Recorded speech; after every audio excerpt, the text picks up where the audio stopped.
Welcome to the BlackCurse podcast. Welcome to the BlackCurse podcast. This is episode 2. Yeah.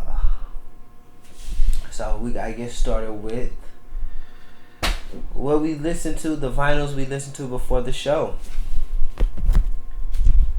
So the first vinyl I listened to was Saturday Night Live. I don't know when this was shot, but all I know is I own the vinyl. Yeah. Saturday Night Live. This shit was dope with John Belushi. Oh man, the last thing I was listening to was John Coltrane.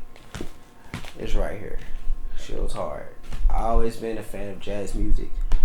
Like, for me as a kid growing up, my mom didn't play a whole lot of music. You know what I'm saying? So, the music she did play was like hip hop or rap. So, like, I grew up to like Biggie and Tupac. And you'd be like, what the fuck this got to do with jazz? It has everything to do with jazz because the only other type of music I've ever heard in my household was R&B. Like Faith Evans and Mary J. Blige. So it was rap and R&B in the 90s. Mid-90s, late 90s. And the other music that I heard, the only other genre of music I ever heard in my household was jazz. And my mom played Miles Davis a lot, a great deal. So like, I grew up listening to like hip-hop and R&B in the mid-90s and late 90s or whatever.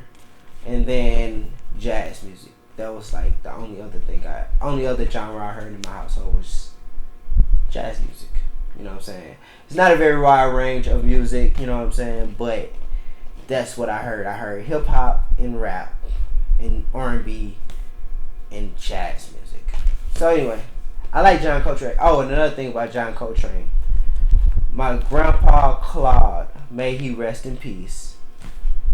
He used to listen to a lot of jazz. He used to listen to the actual jazz radio station in St. Louis. And my grandma and he or him were pastors. They had a church. And he used to love to play jazz, the jazz radio station, but my grandma would always like turn it off because it's the devil music. Never quite understood that, never got that. You know what I'm saying? Until like I got older and I read like Thelonious Monk, like autobiography or just jazz shit I read about. And jazz music was considered the devil's music because of, it wasn't the music per se, you know what I'm saying? It was just the types of people who listened to jazz music. They were considered like heathens and things of that nature. They were considered like worldly. They wasn't considered of God. And when I think of jazz music and when I used to listen to jazz music due to my grandpa Claude and my mom, I used to be like, how can you say this is devil music? All it is instrumentation. It's no person talking. It's no, you know what I'm saying? But when I read about jazz music and its effects on the world and how it was presented to the world, it was simply the very fact that like jazz music was played in clubs at that time. That'd be like everybody likes to go to like strip club in Atlanta. What's the one? The big one.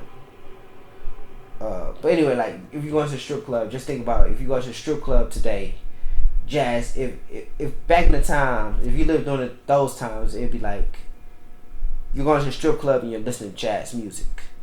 You know what I mean? Or you're going to like a club and it's jazz music being played in the club. You know what I'm saying? And when you think about jazz music, it's like it's fucking jazz music. It's nothing negative. It's like it's instrumentation. You know what I mean? So anyway, with that being said, this is why I got John Coltrane. I fuck with John Coltrane a lot. You know what I'm saying? Due to my mom and my grandpa or whatever, I've been into jazz music. Like, you know what I'm saying? I listen to jazz music. I try my best to find as much jazz music as I can possibly find because I don't know. It's really near to my heart. I really fuck with jazz. I like jazz a whole lot. You know what I mean? Anyway, oh man, oh man. So my next album is Luke and J Sky, Uncle Luke, the great Uncle Luke of hip hop. If you don't know, research. So anyway, it called album cover say Luke and J Sky, freak shouty, yeah. So I fuck with Uncle Luke. He's a pioneer in hip hop, man. Like if you don't know the story, go research, man. A legend, like a straight up legend, for real, bro. Like man, when I saw this and I saw like Uncle Luke and like I seen the album cover, like I had to snatch this. Like this shit is real. This shit dope. Like shit real dope. Oh man, mass production. So I got this vinyl, man. I enjoy it. It's a mass production in the purest form. This shit is hard. Like I think like the cover art is dope. I think it's like I always loved the 1970s. You know what I mean? Like they vibes, they style. You know what I'm saying? The bell bottoms, just the whole look. I always was into that. You know what I'm saying? If you ever catch me in the 70s, look, because I always fuck with the 70s. You know what I'm saying? But anyway, mass production shit like hard to me. I actually like this album though, in the purest form. Mass production. Oh my gosh. Oh my gosh. Santana, Amigos. Oh my gosh. This shit hurt hard. Like, go check this shit out right here. Like, Santana, Amigos. This shit, like, what that is, bro. But my favorite song on this fucking vinyl is this. It's side 2, Europa, Earth's Cry, Heaven's Smile. Oh my gosh, go listen to that shit. That shit like amazing, bro. Like that shit hard. Like Europa's, it's my shit. Fuck with it, Santana. Like Santana, Amigos, bro. This shit right here is dope. I actually like this vinyl. Like it was something I actually went to the store and I bought because of cover art, because it was Santana, and when I played it, I liked it. So, all right, this guy name is Earl Grant. Bought this vinyl. I don't even know where from. I just bought it. Like, it's called "Stand By Me," Earl Grant. Fuck with it. All I can say is I fuck with it. You know what I mean? Like when I listen to it, shit hard.